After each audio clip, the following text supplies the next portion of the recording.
Assalamualaikum warahmatullahi wabarakatuh.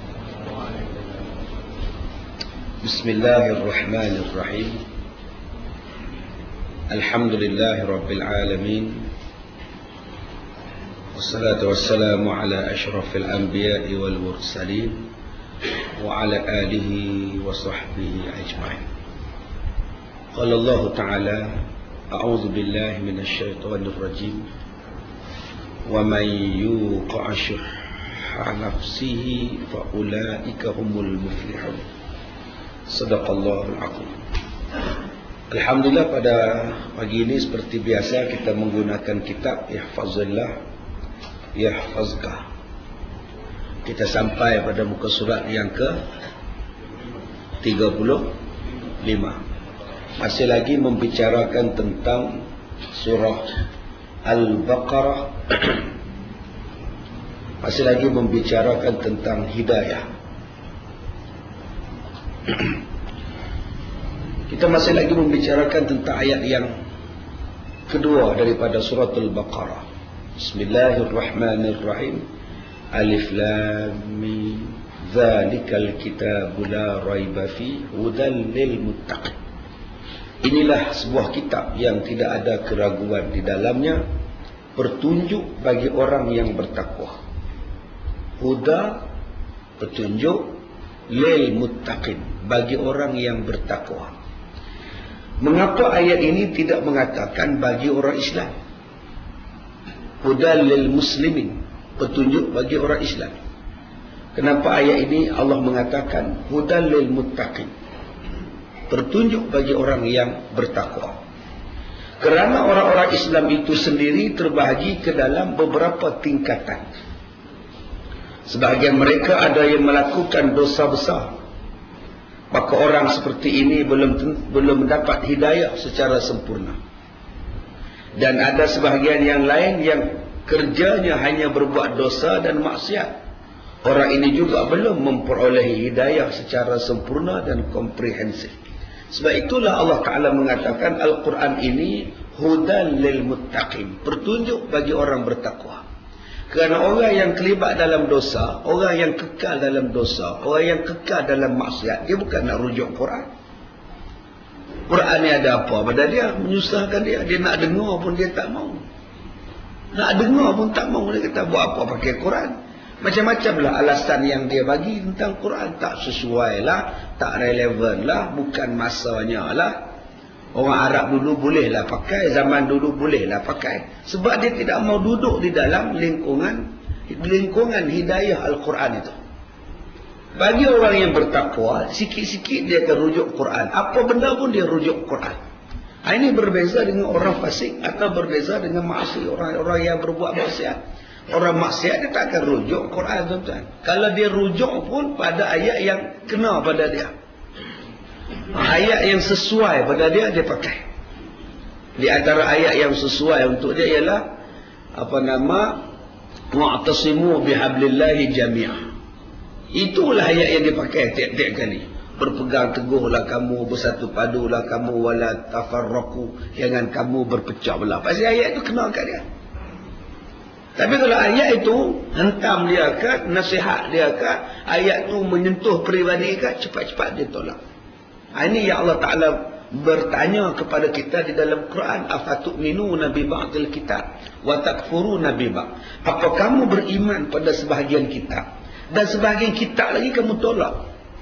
Yang mana kamu rasa sesuai kamu ambil, yang mana rasa tak sesuai kamu reject. Ini sifat orang yang berdosa, sifat orang yang fasik. Berbeza bagi orang yang bertakwa. Kerana orang yang bertakwa adalah orang yang paling agung dalam mengambil petunjuk daripada Al-Quran. Ketika Mu'az bin Jabal dihantar oleh Rasulullah ke negeri Yaman untuk menjadi qadhi, menjadi hakim, menjadi wakil Rasulullah, soalan yang Rasulullah tanya kepada Mu'az, wahai Mu'az, apa yang kamu akan buat kepada orang Yaman di dalam nak menghukum mereka? Kata Mu'az, saya akan lihat kepada Al-Quran. Mula-mula dulu saya tengok dalam Quran. Kalau dalam Quran tidak ada, saya akan ambil daripada kata-kata Rasulullah sallallahu alaihi wasallam. Kalau kata-kata aku tidak ada, saya akan ambil daripada pertimbangan saya, ya Rasulullah. Mengikut kepada Al-Quran dan hadis. Ini jawapan Muaz bin Jabal. Awal-awal sekali ialah Al-Quranul Karim. Sifat orang bertakwa begitulah. Baik, kemudian mereka juga membanding dan mengukur kelayakan Al-Quran pada diri mereka. Adakah jalan yang mereka ikut jalan yang benar pada Quran? Ukurannya bukan ukuran ISO 9002, bukan ISO 9001, tidak, ataupun ISA lagi dia tak ikut. Perbandingan yang dia buat ialah adakah perbandingan ISO Al-Quran betul tak pada jalan Quran? Kalau betul aku ikut, kalau tak betul aku tak mau ikut. Pasal Quran tak cerita, Quran tak suruh, Quran larang dan sebagainya. Mereka juga beriman kepada Al-Muhkam, sesuatu yang sudah jelas. Dalam Al-Quran ada ayat-ayat muhkamat, ayat yang dah tetaplah pelaksanaan kewajiban itu. Tidak ada kompromi lagi dah. Isu pelaksanaan hukum, isu pemakaian, isu pembahagian harta pusaka, isu yang melibatkan ibadat. Tidak ada lagi perubahan-perubahan. Ini dipanggil sebagai ayat-ayat muhkam yang tidak boleh diambil hukum-hukum yang lain, peraturan-peraturan yang lain untuk diguna pakai. Mesti menggunakan perkataan ataupun hukum al-muhkam di dalam Quran. Tidak ada perubahan. Sibuk macam mana pun kita, tidak boleh kita ubah muhkam. Sibuk macam mana pun kita, jam macam mana pun kita, ayat-ayat muhkam tak boleh ubah. Allah suruh sembahyang subuh waktunya, zuhur pada waktunya, asar waktunya, tak boleh pergi ubah. Sibuk macam mana pun tidak boleh kita buat sembahyang subuh digabungkan dengan zuhur, dengan asar, dengan maghrib, dengan isyak dalam waktu subuh. Tak boleh ubah. Sibuk macam mana pun, jam macam mana pun duduk di Kuala Lumpur ni, tak kira lah tuan-tuan, zuhur tetap zuhur, asar tetap waktu asar. Jangan tuan-tuan buat zuhur dalam waktu asar, dalam waktu maghrib, dicampur sekali buat dalam waktu subuh. Sembahyang subuh 6-5 minit, dia habis 6.40. Dia buat sekali dengan isyak.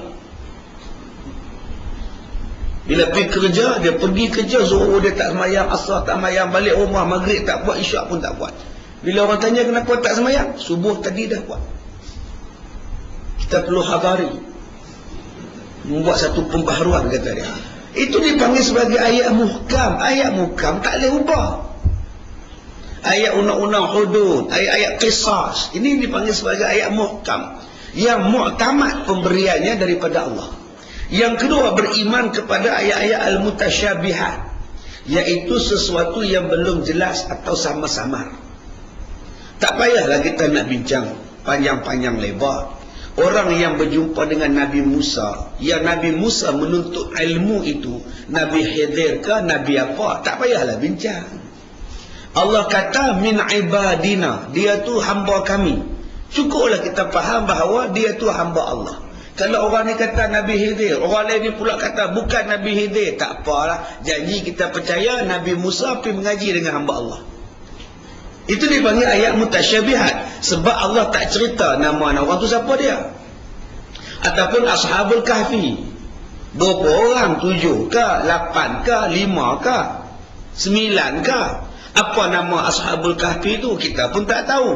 Wajib kita percaya adanya Ashabul Kahfi, tapi kita tak wajib dicari pula nama dia apa.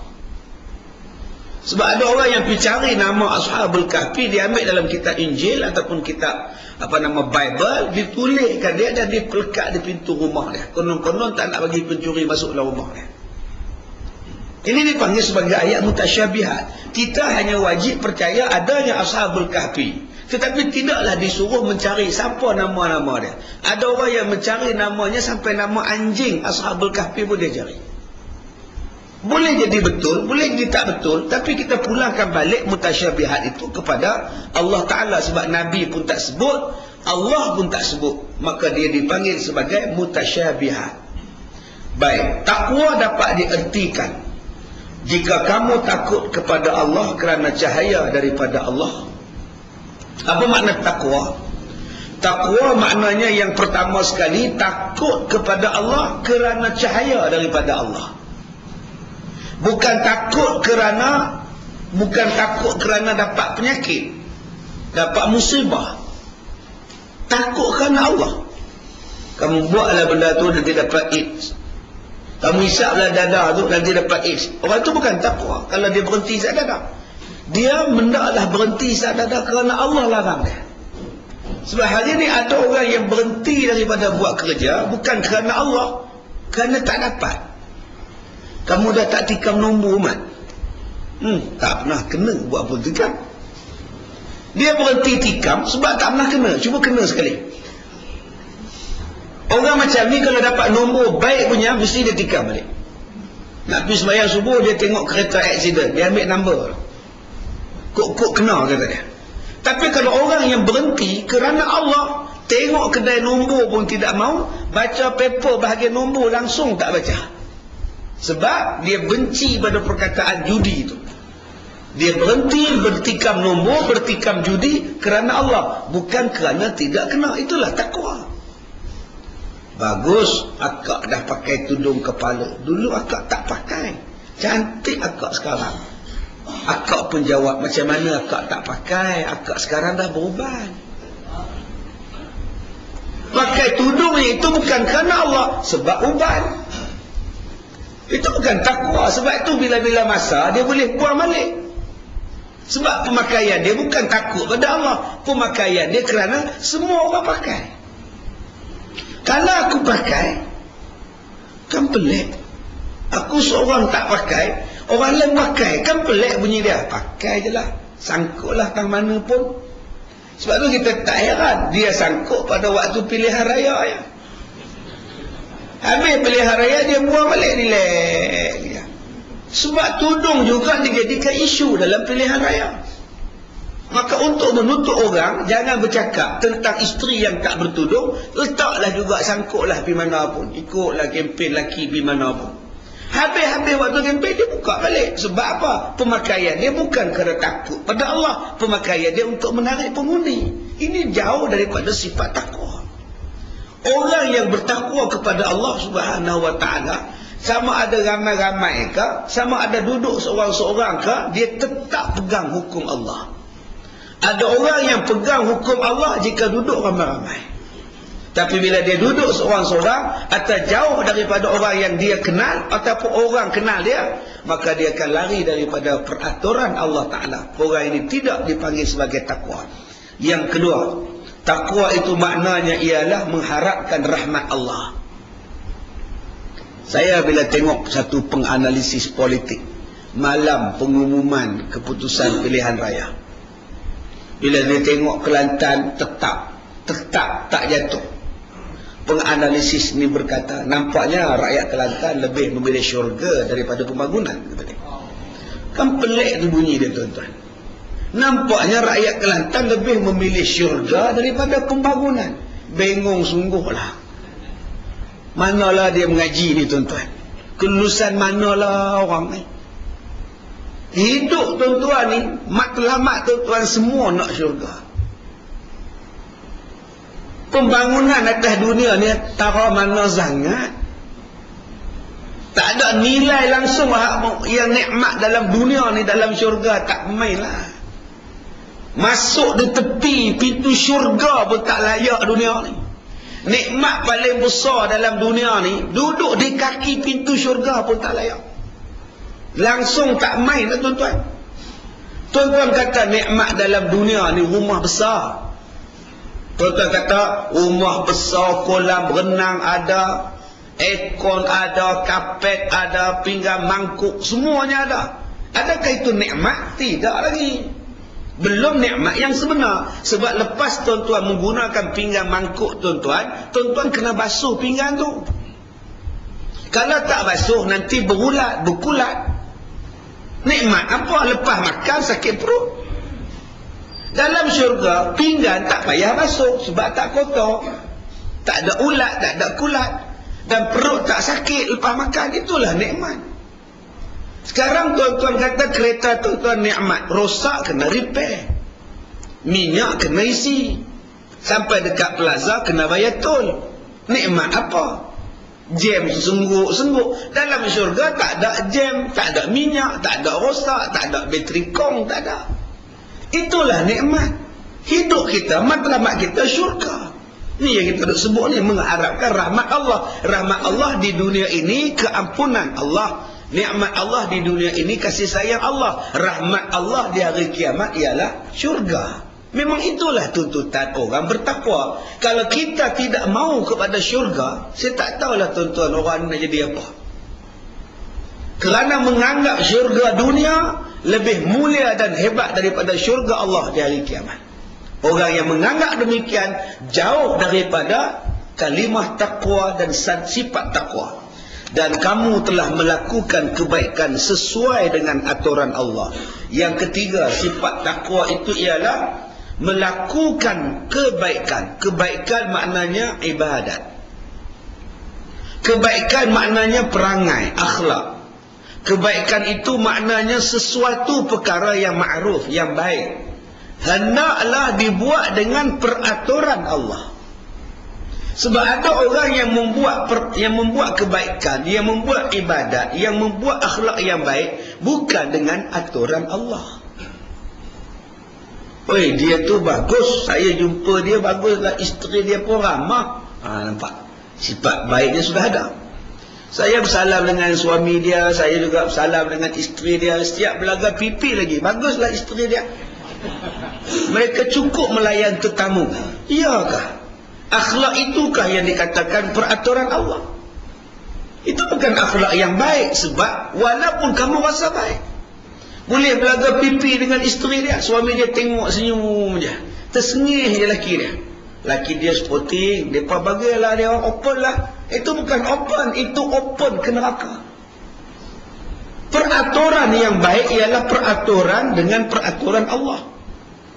Canggih macam mana pun peraturan yang kita buat, kalau bukan datang daripada Allah, tetap dia rosak. Mungkin sekarang nampak canggih, akan datang akan nampak huru-hara. Ataupun ibadat yang dibuat mesti dengan cara Rasulullah buat. Walaupun ikhlas macam mana pun tuan-tuan, tuan-tuan bangkit semayang subuh, ikhlas sangat. Tinggalkan gebah, tinggalkan selimut, tinggalkan tilam, tinggalkan bantal. Pagi-pagi buta datang masjid, datang surau untuk semayang subuh. Orang angkat tangan takbir, Allahu Akbar, semayang subuh. Tuan-tuan pula angkat tangan, Om. Duduk dalam satu saf. Orang Allahu Akbar, tuan-tuan, Om. Apa dia ni? Habis salam, tuan-tuan pun, Om.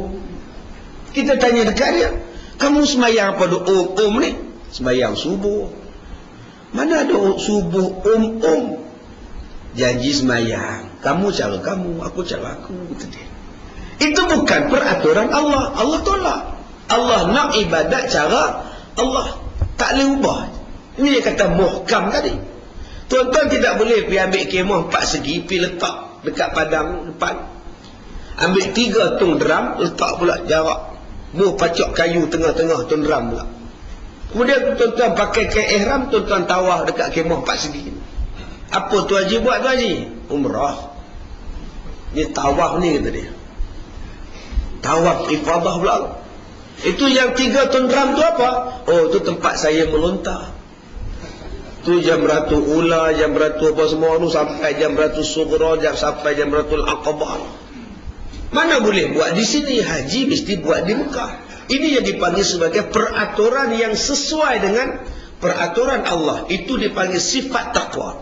Kalau tuan-tuan menganggap ada peraturan yang lain lebih baik daripada peraturan Allah, syirik.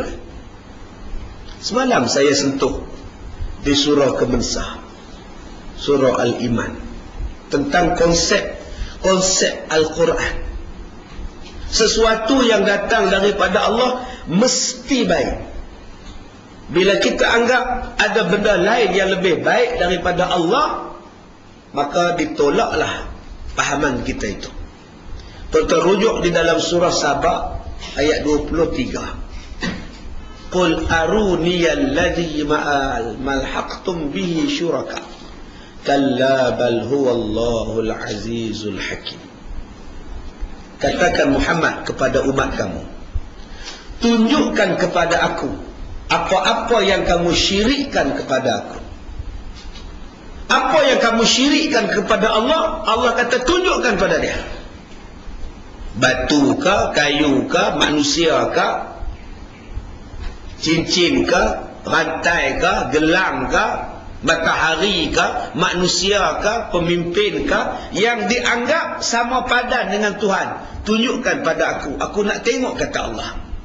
Kalla bal huwallahul azizul hakim. Sebenarnya, kata Allah, dialah Allah, Tuhan yang maha perkasa lagi maha bijaksana. Membawa maksud ayat ini, punca manusia jadi syirik ada dua, iaitu menganggap ada makhluk lebih berkuasa daripada Allah. Yang kedua, menganggap makhluk lebih bijak daripada Allah. Dua punca kenapa jadi syirik. Syirik yang pertama, puncanya ialah menganggap ada makhluk lebih berkuasa daripada Tuhan. Satu orang pakai cincin di jari. Cincin apa tu kat leher? Cincin ni cincin ubat. Makcik kat leher ni sakit santau. Kak Leha pergi berubat di Kedah, bomo tu bagi pakai cincin ni. Lepas-lepas pakai tu lega. Tak ada dah batuk-batuk. Oh gitu. Atau kalau cincin tu hilang, itu yang Kak Leha takut sakit balik. Maknanya cincin itu sekarang sudah dianggap lebih berkuasa daripada Allah. Syirik. Senang aja, bukannya susah, tuan-tuan. Apa yang di tangan anak akak tu? Kita tanya dia bila dia bawa baby dia pergi cek doktor. Bukan doktor cek, dia cek doktor. Nak mana tu akak? Nak cek doktor. Sekarang siapa sakit ni? Doktor sakit ke anak akak sakit? Patutnya nak pergi doktor buat cek. Dia sebut cek doktor. Dia sendiri nak periksa doktor. Kita tengok dia dukung anak dia ada benang hitam di sini. Bila kita tanya pada kak ni, benang apa tu akak?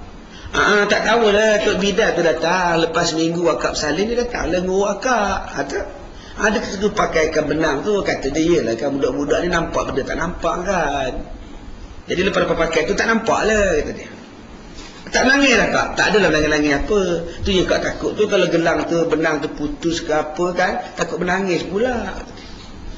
Ini budaya yang sampai sekarang ni, maju macam mana pun benang hitam masih lagi dipercayai. Tuan-tuan anggap benang hitam tu mampu mengubah, maka hukumnya jadi syirik kita. Tak habis-habis lagi masalah itu. Masalah syirik pada Allah, menganggap berkuasanya manusia lebih daripada Allah. Tak habis lagi. Walaupun 5 dah habis, tak habis lagi. Sebab ada orang faham, kalau demo tak ada ke, nak makan apa kita? Kamu jaga baik-baik. Kalau demo kalah, kita makan ubi kayu lah. Ini pahaman syirik. Pahaman yang menganggap hanya ada satu puak yang boleh bagi makan 25 juta rakyatnya. Kalau kalah demo tak makan lah kita, balik zaman Jepun lah kita, hara lah kita, tak tahulah kita. Siapa yang bagi rezeki ni? Allah yang bagi, bukan manusia.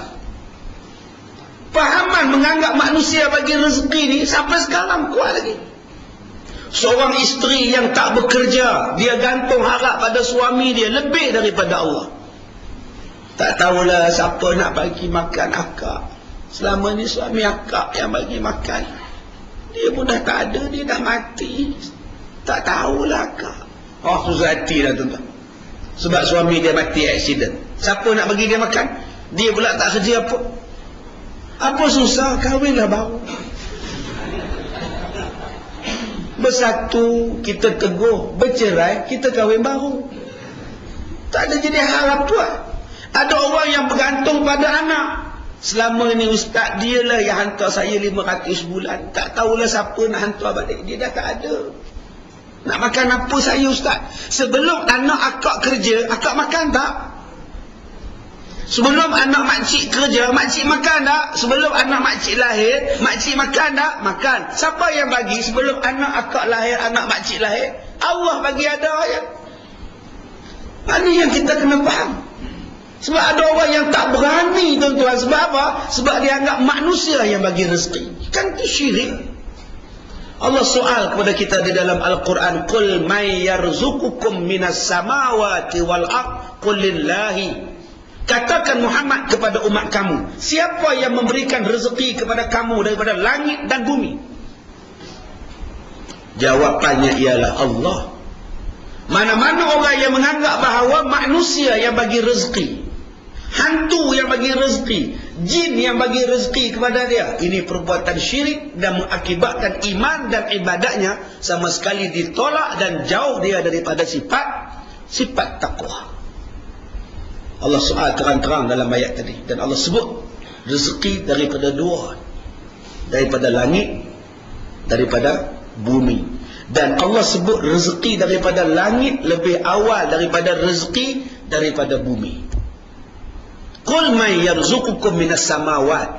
Siapakah yang menurunkan kepada kamu rezeki, yang memberikan kamu rezeki daripada langit-langit? Allah tak sebut bumi dulu, Allah sebut langit dulu, menunjukkan bahawa potensi mendapat rezeki daripada langit lebih besar luasnya daripada rezeki daripada bumi. Kita sekarang hanya nampak rezeki daripada bumi saja yang luas. Tengok bendang, tengok sawah, tengok kelapa sawit, tengok getah. Memang itu rezeki. Tetapi rezeki yang lebih besar daripada ayat ini, Allah sebut rezeki daripada langit. Betul, punca rezeki daripada air. Air daripada langit, hujan. Dengan hujan itu menumbuhkan tumbuh-tumbuhan. Daripada tumbuh-tumbuhan tadi menanamkan benih dan sebagainya, memberikan kerja, memberikan makanan, memberikan rezeki pada manusia. Itu satu bentuk dipanggil sebagai hujan. Yang keduanya, rezeki daripada langit lebih mewah daripada rezeki di bumi. Sebab itu tuan-tuan boleh tengok, daripada 10 orang yang jadi bilioner dalam Malaysia ni, yang orang paling atas sekali kayanya ialah orang yang menguasai penguasaan langit. Yang ni yang orang Islam tak ambil pada ayat ini. Dia hanya duk sibuk bergelut di bumi, dia tak bergelut di angkasa. Cuba tuan-tuan tengok manusia paling kaya di Malaysia, satu orang India. Dia menguasai teknologi angkasa, dia menguasai syarikat telekomunikasi, dia menguasai syarikat televisyen berbayar. Sekarang dia jadi jutawan paling kaya di Malaysia. Dia menguasai langit. Langit tu tuan-tuan jangan anggap kosong, nampak awan saja. Ada di langit tu macam-macam tuan-tuan boleh buat. Tuan-tuan tengok orang yang jadi jutawan paling kaya di Malaysia sekarang, orang yang menguasai teknologi telekomunikasi. Ataupun tuan-tuan boleh tengok orang yang pada kedudukan nombor 5, nombor 6 sekarang ini, orang yang menguasai syarikat penerbangan. Rezekinya ialah membuat kapal terbang, menguasai sistem penerbangan. Sampai kita kena buat sistem lapangan terbang tambah murah dekat dia orang. Ini yang dikatakan kemajuan, yang dikatakan rezeki. Yang terlibat dengan orang kaya-kaya ni semua penguasaan angkasa, penguasaan kapal terbang, penguasaan jet pejuang, penguasaan satelit, penguasaan siaran langsung di antara benua dengan benua. Kita tengok bola sepak siaran langsung daripada England, Chelsea lawan dengan Liverpool. Berapa juta sekali siaran langsung itu tuan-tuan. Hanya nak tengok siaran langsung saja, bayangkan teknologi yang masuk itu. Bayangkan pendapatan yang masuk daripada sistem satelit. Dalam poket tuan-tuan sekarang ni semua ada handphone. Handphone tuan-tuan semuanya berurusan dengan urusan di langit. Bayangkan berapa juta tuan-tuan keuntungan mereka hanya dengan SMS saja. Ini yang dikatakan rezeki daripada langit, yang orang Islam kena ambil peluang ini. Jangan duk serah pada bukan Islam. Daripada kita duk serah pada bukan Islam, inilah mereka melahirkan pula jutawan-jutawan kecil di bumi. Mereka menjadi jutawan di angkasa, dan mereka menjadikan bangsa mereka pula jutawan-jutawan di bumi. Bagi modal buat pasaraya, bagi modal buat perniagaan ini. Akhirnya di bumi mereka ambil, di angkasa pun mereka ambil. Allah sebut dalam Quran tentang rezeki daripada langit lebih daripada rezeki di bumi. Baik, Begitu juga yang keduanya, punca manusia menjadi syirik kepada Allah bila menganggap ada makhluk lain lebih bijak daripada Allah. Sesiapa yang menganggap makhluk lain lebih bijak daripada Allah, maka dia syirik. Dia syirik. Kita kena ambil hukum Quran. Tak boleh kalau kita tolak Quran. Orang pun jawab, dia orang tu tahulah boleh tak boleh. Dia orang kan pandai. Dia orang kata tak sesuai Al-Quran tu, tak sesuai lah. Dia orang pandai semua tu. Semua doktor-doktor PhD tu. Maknanya kita dah anggap doktor PhD ini lebih pandai daripada Allah. Bila kita menganggap Al-Quran yang Allah bagi tak sesuai, ada peraturan lain lebih sesuai daripada Allah, itulah syirik. Cuba tuan-tuan letak Quran di lantai. Tuan-tuan ambil satu Quran, letak di lantai. Agak-agak siapa yang akan marah tuan-tuan? Ramai ada orang akan marah? Ramai. Semua jemaah marah. Hei, apa tak Quran di bawah tu? Dosa. Tak ada adab tak Quran di bawah. Cepat-cepat orang ambil. Ataupun Al-Quran tuan-tuan letak di rumah. Datang anak tuan-tuan, dia bawa mari majalah penyanyi, letak atas Quran.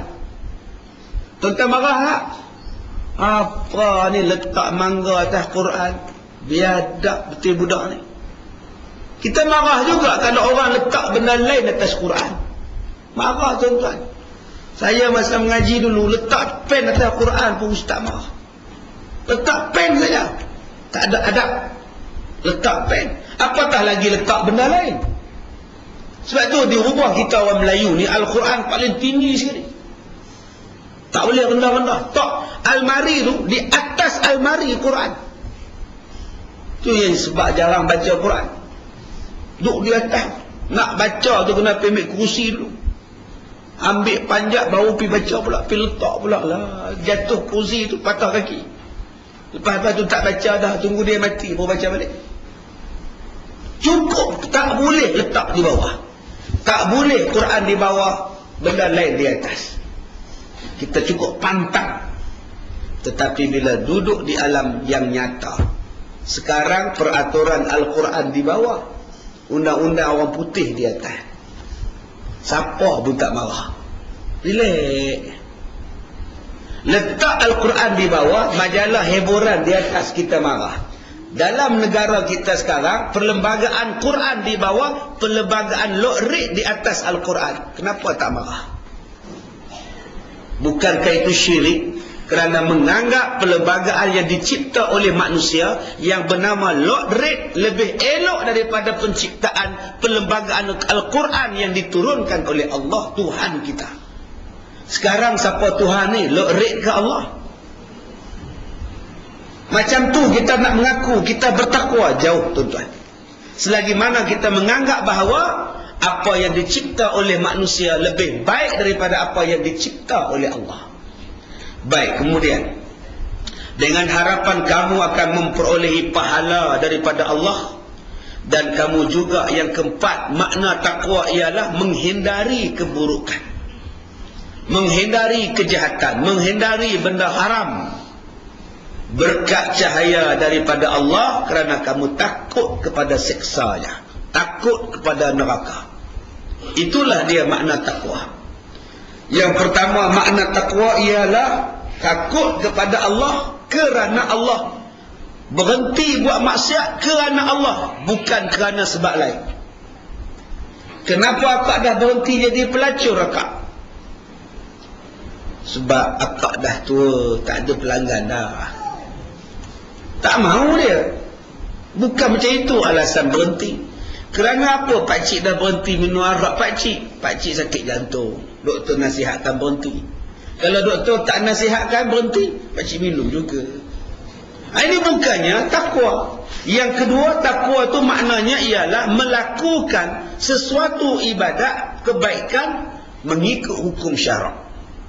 Yang ketiganya, takwa ialah semata-mata mengharap rahmat Allah. Yang keempat, berhenti daripada berbuat kejahatan kerana takut seksa Allah. Ada juga yang mengatakan bahawa takwa bererti melaksanakan segala sesuatu yang diperintahkan dan meninggalkan segala sesuatu yang dilarang, serta membenarkan khabar yang datang daripada Allah dan khabar yang datang daripada Rasulnya. Saya tuan-tuan tengok orang duk bercakap tiap-tiap kali maulid Nabi ni, kadang-kadang kesian dekat Nabi. Macam duk membohong kat Nabi je. Nabi Muhammad adalah contoh teladan yang terbaik kepada kita.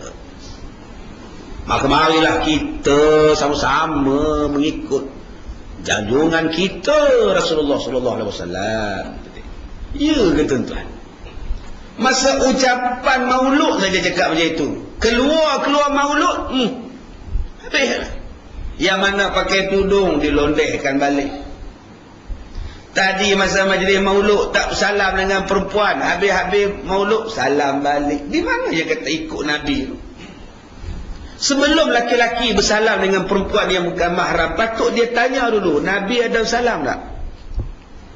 Orang yang bertakwa tu apa? Sebelum dia buat, dia tanya dulu, Nabi ada buat tak? Nabi tak ada buat, tak payah buat. Itulah dia yang dikatakan takwa. Bukan boleh fikir dengan kepala otak dia. Sesuatu yang kita kena tanya, salah tak benda ni? Salah tak benda ni? Betulkah benda yang aku nak buat? Itulah dia ikutan kita Nabi Muhammad. Contoh kita Nabi Muhammad. Saya sebutkan semalam di surah Al-Iman, orang hanya mengikut Rasulullah cara nak potong kuku. Orang cuma meniru Nabi Muhammad cara nak simpan janggut, cara nak pakai serban. Adakah Nabi Muhammad itu hanya untuk itu diutuskan? Masuk tandas, keluar tandas, kahwin. Adakah macam tu saja Nabi datang? Kenapa tidak mengambil Nabi dalam semua bidang?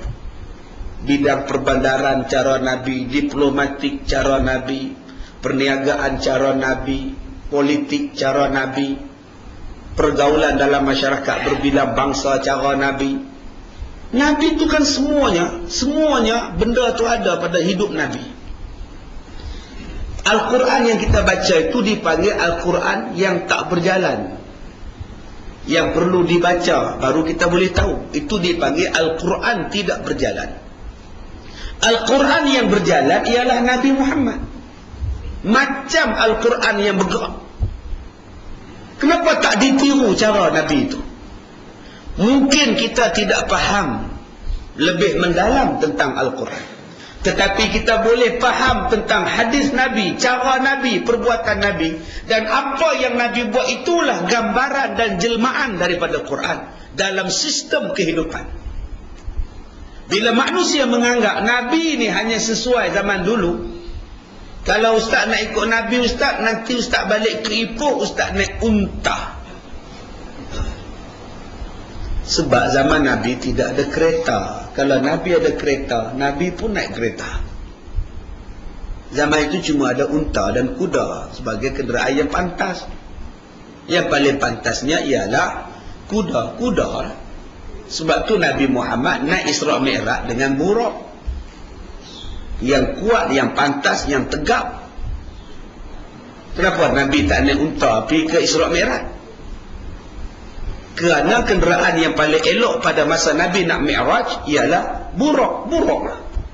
Faham daripada situ apa kenderaan kita yang paling elok sekarang ini untuk diperjalankan ataupun untuk memperjalankan kita. Itulah kenderaan kita.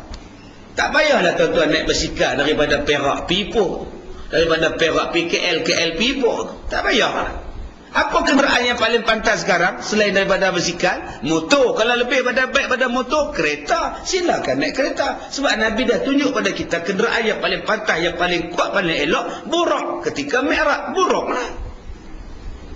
Itulah konsep dia kena faham di situ.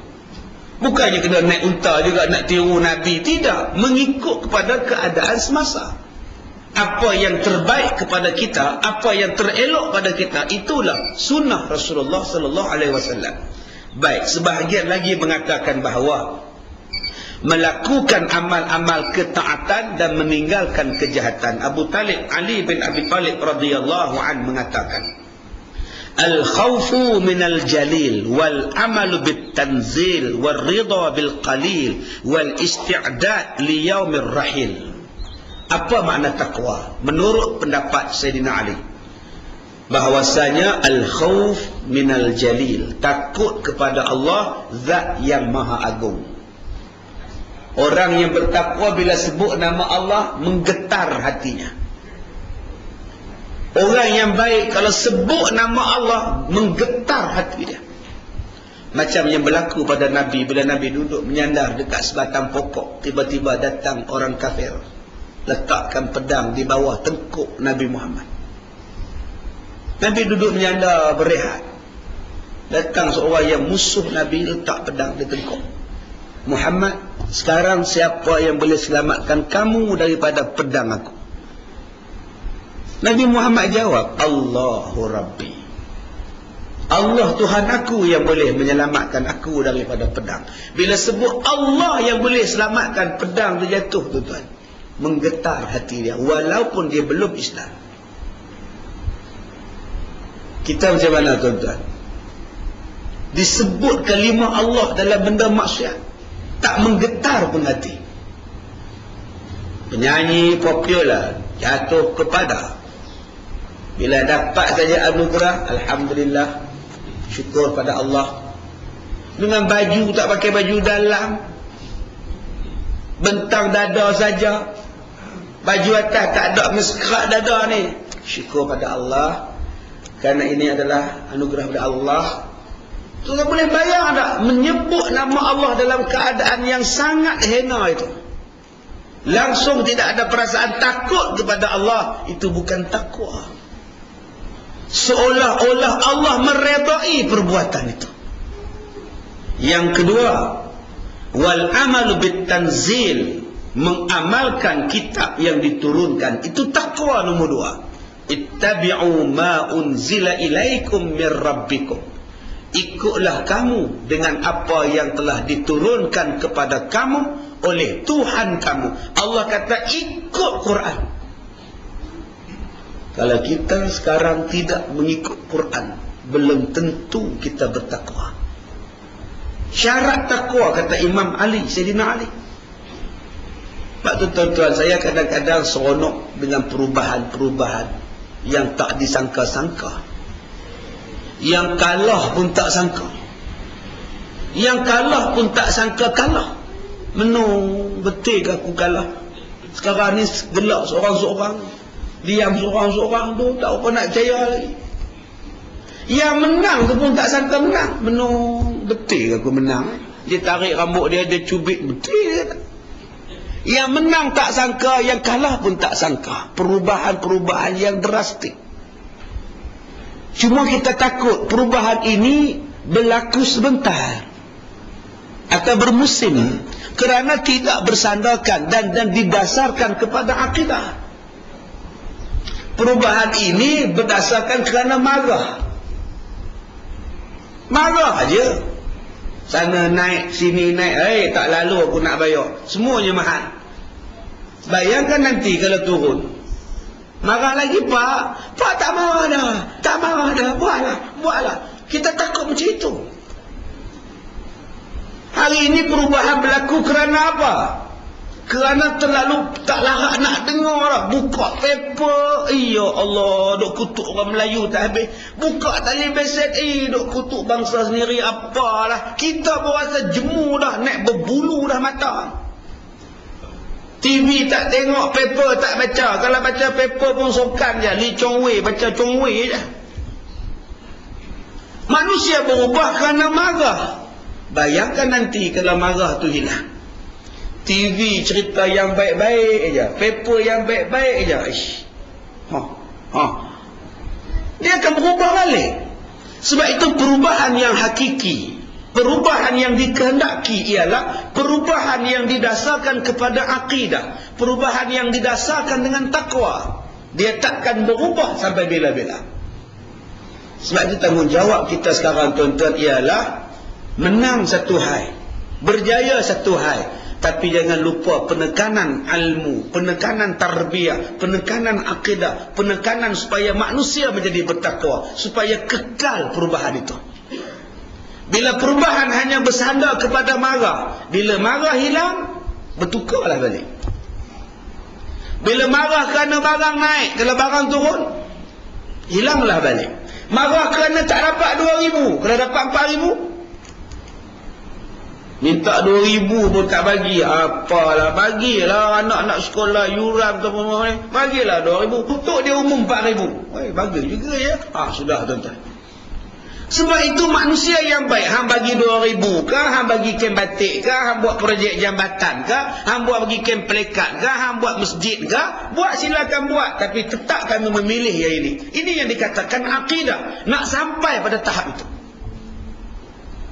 Maka kita tidak boleh leka, tidak boleh seronok, tidak boleh bangga, dan tidak boleh lupa dan alpa.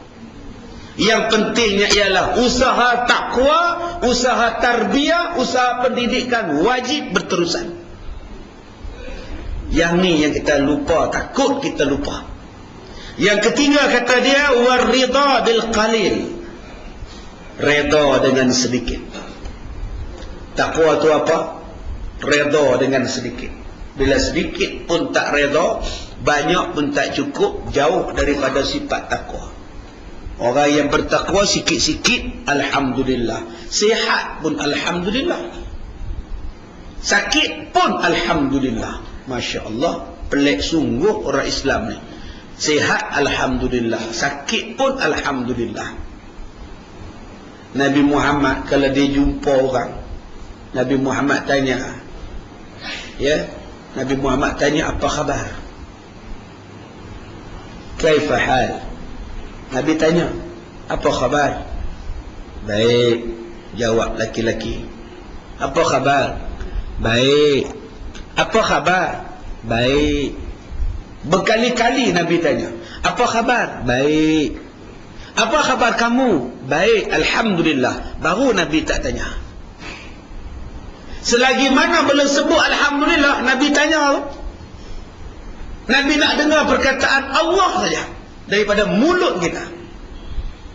Lepas ni kalau tuan-tuan jumpa orang, tanya dekat dia, apa khabar? Baik. Apa khabar? Baik. Apa khabar? Baik. Dia sepak kita, tuan-tuan.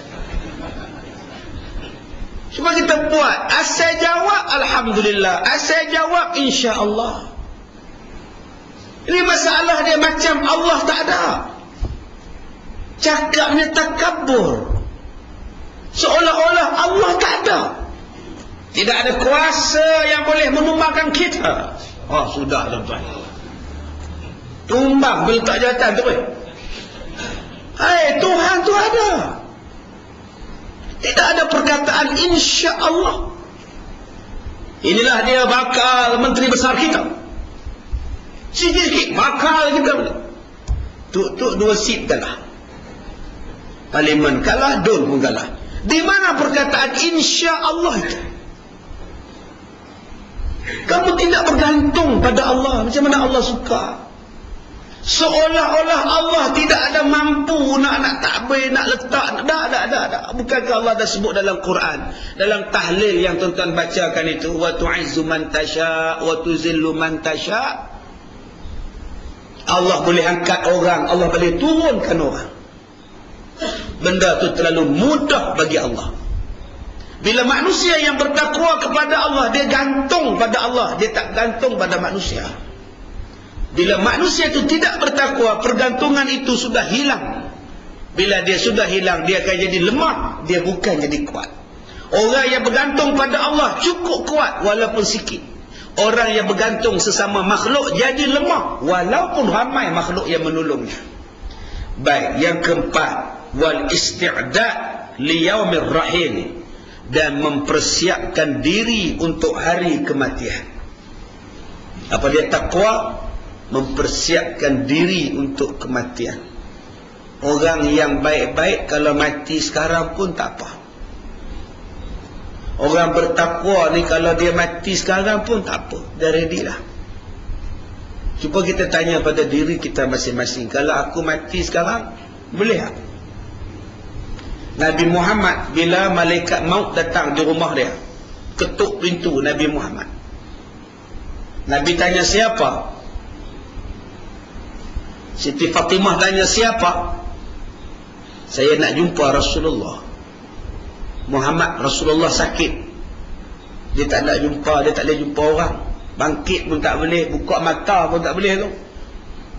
Tutup pintu. Malaikat maut bagi salam lagi, Assalamualaikum ya ahlal bait.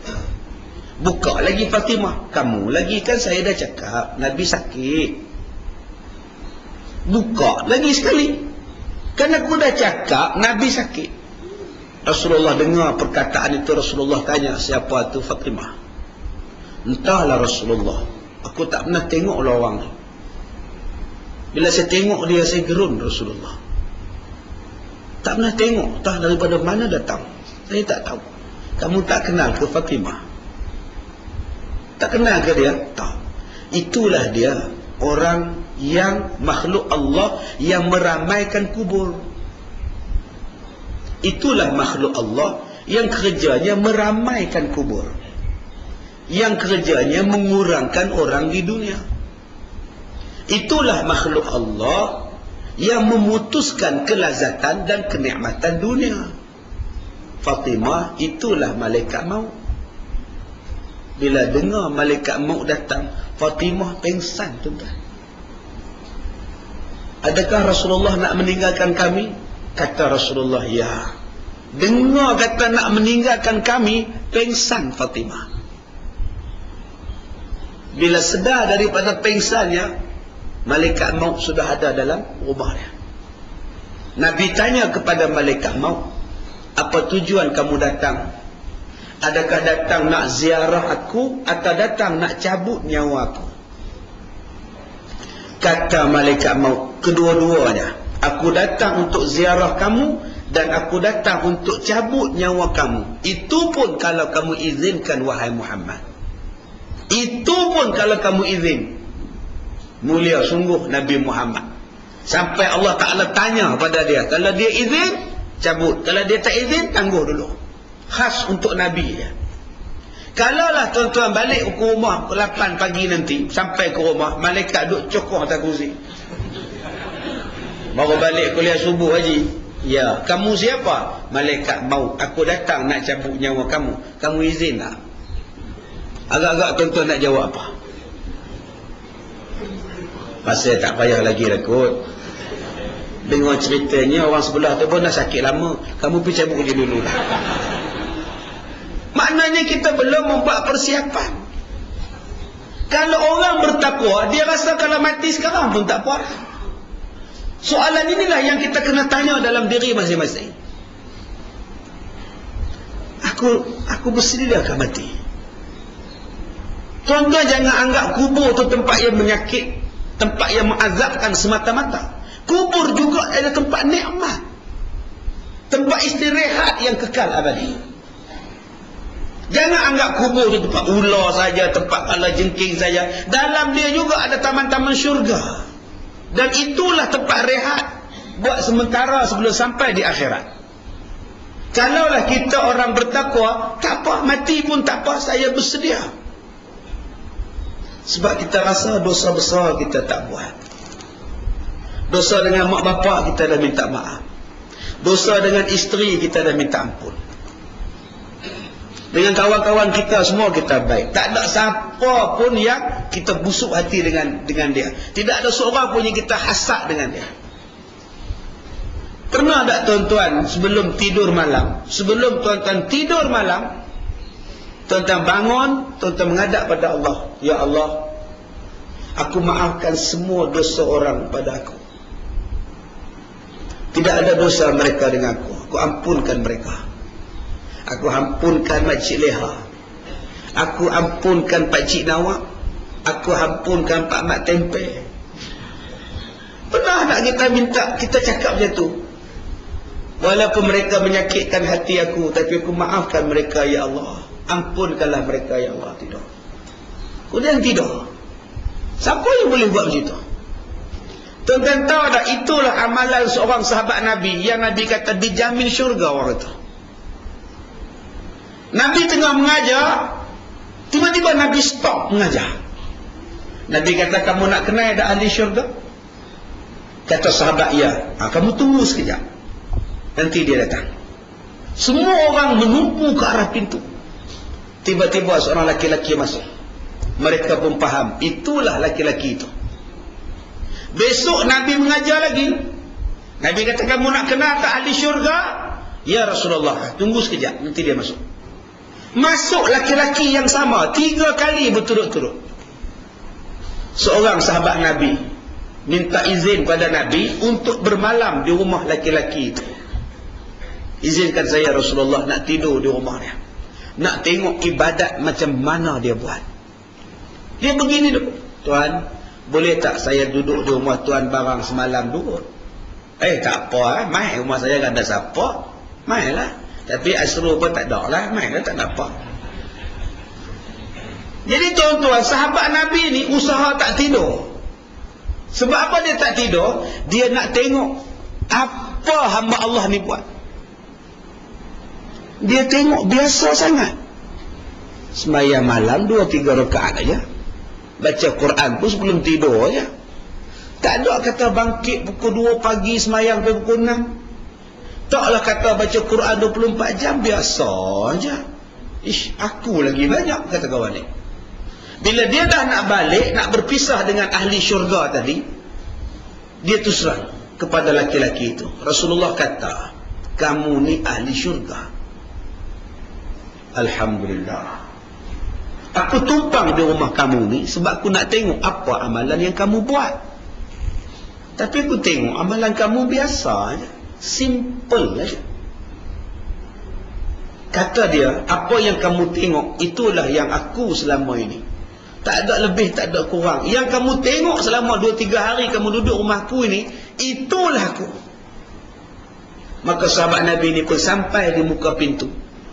Laki-laki ni kata, sekejap, baru aku ingat, yang telah menjadi amalan aku selama ini ialah, sebelum aku tidur pada waktu malam, aku maafkan semua orang dalam tempat aku ni.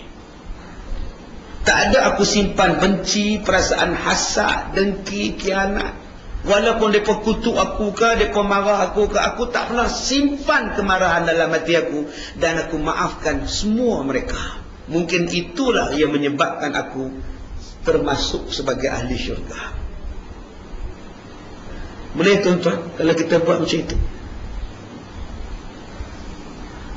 Kita boleh maaf tak jiran kita yang tiap-tiap hari daun dia jatuh dalam laman rumah kita, tapi tak larat kita nak sapu? Berapa ramai yang duk marah pada jiran kita pasal daun bunga dia jatuh dalam rumah kita, kita buang masa habis sapu pula. Kita duk cakap dengan isteri kita sambil duk makan goreng pisang, goreng pisang. Nyampah tengok abang, daun pelam dia tu masuk rumah kita, tak larat saya nak sapu. Entah abang pun nak menyampah, aku tebang pokok tu kan, tak guna punya jiran. Boleh tak tuan-tuan dimaafkan dia? Susah. Patut isteri itu bangga, pokok orang daunnya jatuh dalam rumah kita. Sebab daunnya jatuh dalam rumah kita, isteri itu exercise petang-petang sapu sampah, sapu daun kering. Kan tu exercise. Kalau duduk saja-saja kan sakit badan. Jadilah juga boleh goyang tangan, goyang kaki. Cuba pandang baik pada daun. Cuba pandang baik pada daun yang gugur, jadi baiklah kita. Tapi kalau kita pandang jahat pada daun yang gugur, jahatlah kita. Sesuatu yang Allah Ta'ala bagi itu mesti baik, dan kita pandang baik. Kalau kita pandang baik itu tuan-tuan, baiklah jadinya. Tapi kalau benda baik datang daripada Allah pun kita pandang jahat, jahatlah jadinya. Kita pandang jahat pada hukum Quran, jahatlah kita. Mana boleh pakai hukum Quran nak potong tangan pencuri? Kita pandang jahat pada benda baik, akhirnya kita jadi jahat. Rumah kita kena rompak. Cuma kita pandang baik pada perintah Allah, mesti kita pun jadi baik, masyarakat pun baik. Sebab Allah dah bagi yang baik. Tapi manusia dia tak anggap yang Tuhan bagi itu baik. Hikmah tak ada. Dia tidak anggap baik. Dia anggap macam-macam. Macam-macam dia anggap. Baik, Abdullah bin Mas'ud berkata, takwa adalah kamu sentiasa mengingati Allah antara kamu dengan siksa Allah. Orang yang bertakwa ialah orang yang sentiasa ingat, ya Allah, banyaknya dosaku, ya Allah, aku takut akan siksamu, ya Allah. Itu orang yang baik. Ampunkanlah aku, ya Allah. Bila tuan-tuan tengok tangan tuan-tuan, cuba tuan-tuan kenang-kenang balik tahun 60, buat apa tangan ini? Bila tuan-tuan tengok jari-jari tuan-tuan, cuba ingat balik tahun 74, apa jari ini buat?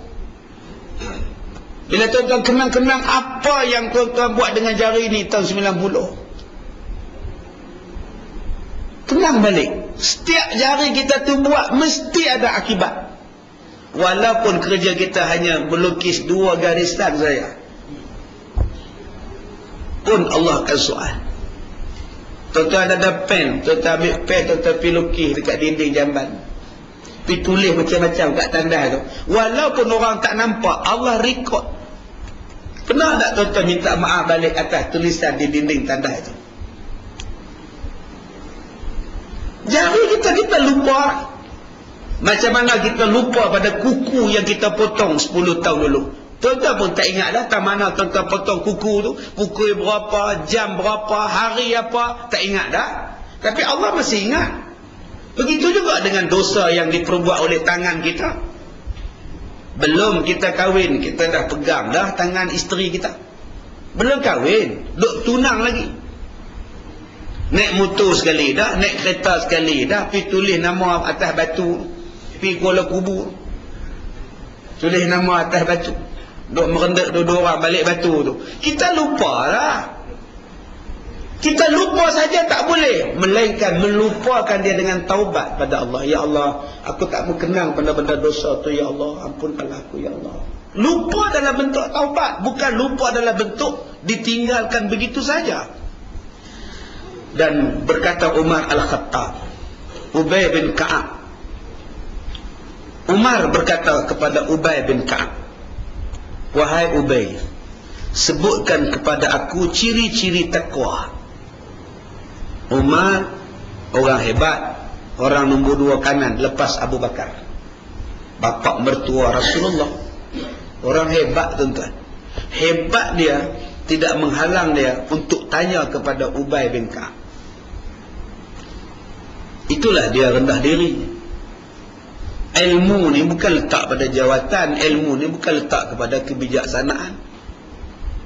Setengah orang bila dia jadi tok guru, dia bukan nak mengaji, dengar ceramah pun tak mau. Sebab dia kata apa yang dia cakap aku pun tahu, kata dia.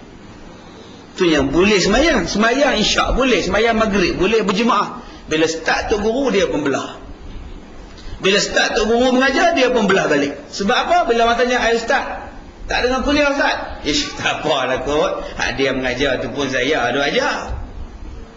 Rugilah orang macam ini. Kita ada 9 ilmu, dia ada 1 ilmu. Kalau kita dengar, dah jadi 10 ilmu kita. Kita sudah ada 9, dia mengajar 1 je ada. 1 tambah 9 jadi 10. Apa salah duduk? Umar ni orang hebat. Umar ni orang hebat, tetapi dia masih lagi bertanya kepada orang di bawah dia. Ubay bin Ka'ab, wahai Ubay, ceritakan kepada aku ciri-ciri takwa. Ubay berkata, Tuan, adakah Tuan pernah lalu pada tempat yang penuh dengan duri? Jawab Umar, ya. Apa yang Tuan buat?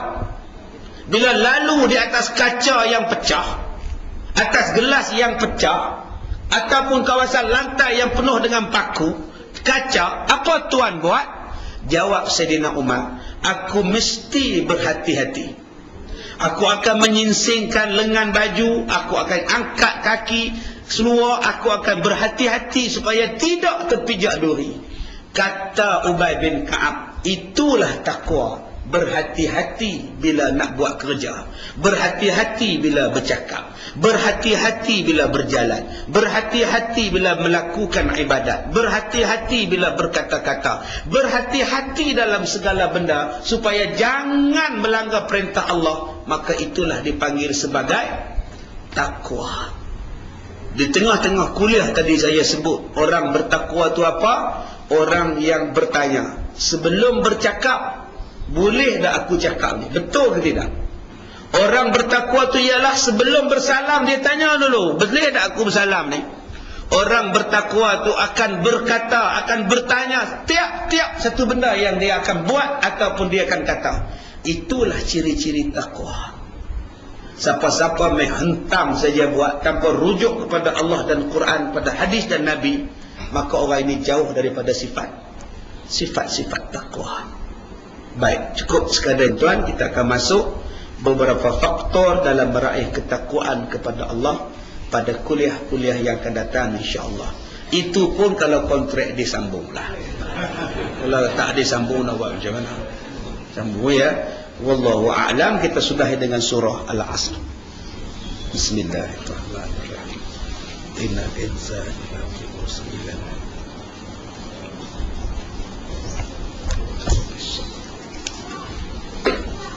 Bismillahirrahmanirrahim. Alhamdulillahi rabbil alamin, wassalatu wassalamu ala asyrafil anbiya'i wal mursalin wa ala alihi wa sahbihi ajma'in. Allahumma inna naj'aluka fi nuhuri a'da'ina wa na'udzubika min syururihim. Allahumma baddil syamlahum wa farriq jam'ahum wa shattit kalimatahum wa zalzil aqdamahum wa sallit 'alayhim kalban min kilabik ya qahhar jabbar ya muntaqim. Allahumma ya munzilal kitab wa ya mujriyas sahab wa ya hazimal ahzab ihzimhum wansurna 'alayhim. Walhamdulillahi rabbil alamin. Saya minta maaf jika terkasar bahasa. Assalamualaikum warahmatullahi wabarakatuh.